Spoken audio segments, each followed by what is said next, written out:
Acheter un bien immobilier, c'est souvent le projet d'une vie. Surtout un appartement ancien dans une ville comme Paris, avec tout le charme que ça implique. C'est un rêve qui se concrétise. Mais voilà, cette aventure, aussi excitante soit-elle, peut vite tourner au cauchemar. Et c'est là toute la question, celle qui empêche de dormir plus d'un acheteur. Derrière une façade pleine de charme, comment savoir si on ne met pas le doigt dans un engrenage de travaux sans fin? Est-ce le coup de cœur de sa vie ou une future source de stress et de dépenses imprévues? C'est exactement ce qu'on va voir ensemble. Pour commencer, il faut bien comprendre le problème de fond. Une visite, même si on a l'œil, même si on en fait plusieurs, eh bien, ça ne suffit quasiment jamais pour connaître l'état réel d'un bâtiment qui a déjà un certain âge. C'est tout le paradoxe. On tombe amoureux d'un lieu pour son cachet, ses moulures, son histoire, mais ce qui fait son charme peut aussi cacher de sérieuses surprises. On parle de risques techniques, de problèmes structurels, qui eux sont bien moins poétiques. Alors, de quoi s'agit-il concrètement?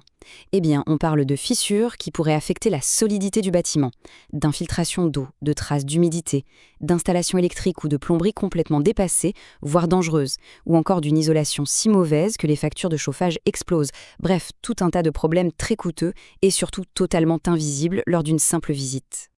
Heureusement, il existe une solution pour éviter de tomber dans ce piège. Cette solution, c'est l'expertise pré-achat. C'est un peu le bouclier de l'acheteur. Qu'est-ce que ça veut dire exactement? C'est un audit, un examen technique poussé, réalisé par un professionnel indépendant et neutre. Le but est simple, avoir une photographie précise et objective de l'état du bien avant de s'engager, au-delà du simple coup de cœur. Et cet audit est vraiment complet. L'expert ne se contente pas de jeter un œil, il analyse la structure, il passe au crible toutes les installations techniques, il évalue l'isolation, les fenêtres, il recherche activement les traces d'humidité, il va même jusqu'à donner un avis sur le potentiel du bien. C'est une vision à 360 degrés. Bon, entrons un peu plus dans le détail. Concrètement, qu'est-ce que l'expert va regarder? On va faire le tour, du sol au plafond. D'abord, le plus important, le squelette du bâtiment. L'expert va inspecter les murs porteurs, les planchers, à la recherche de la moindre fissure suspecte, du moindre affaissement. C'est absolument fondamental, parce qu'un problème de structure, ça peut coûter une fortune à réparer. Ensuite, ce qui protège tout le reste, la toiture. C'est un point critique. L'expert va donc vérifier la couverture, la charpente, les gouttières, pour s'assurer qu'il n'y a aucune fuite, aucun signe de faiblesse. Une infiltration par le toit, et c'est tout le bâtiment qui peut être endommagé. Et bien sûr, on passe aux choses sérieuses, les installations techniques. Électricité, plomberie, chauffage, ventilation. Il ne s'agit pas juste de vérifier si les interrupteurs fonctionnent. L'expert contrôle la conformité, la sécurité et l'efficacité de l'ensemble. Ça permet d'éviter les mauvaises surprises, mais aussi des factures d'énergie qui s'envolent. Et il faut bien insister là-dessus. Une installation qui n'est pas aux normes, ce n'est pas juste un petit désagrément. On parle de risques bien réels. Un risque d'incendie avec une vieille installation électrique, un dégât des eaux avec une plomberie fatiguée.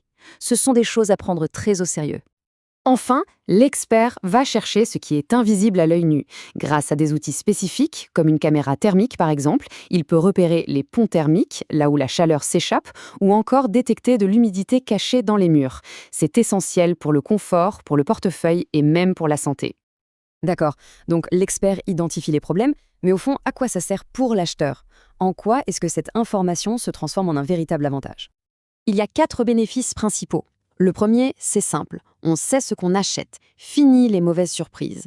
Le deuxième, on a une idée claire du budget travaux à prévoir. Le troisième, et il est énorme, on obtient des arguments en béton pour négocier le prix de vente. Et enfin, on peut aussi mieux voir le potentiel du bien, ce qu'on peut en faire.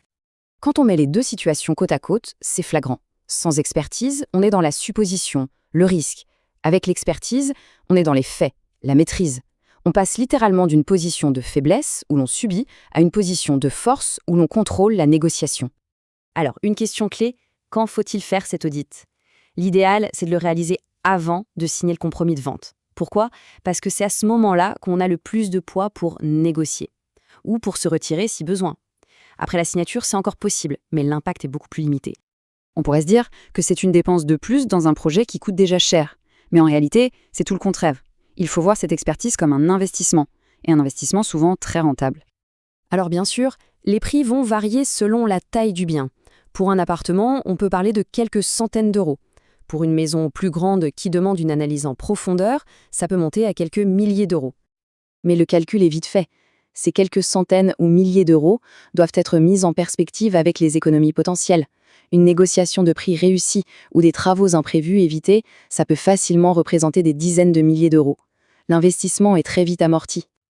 En fin de compte, ce rapport d'expertise, ce n'est pas juste un papier. C'est un véritable outil. C'est un levier pour négocier, pour demander au vendeur de faire des réparations avant la vente, ou tout simplement pour se donner le droit de dire non et de se retirer d'une mauvaise affaire en toute connaissance de cause. Et c'est peut-être ça le plus important.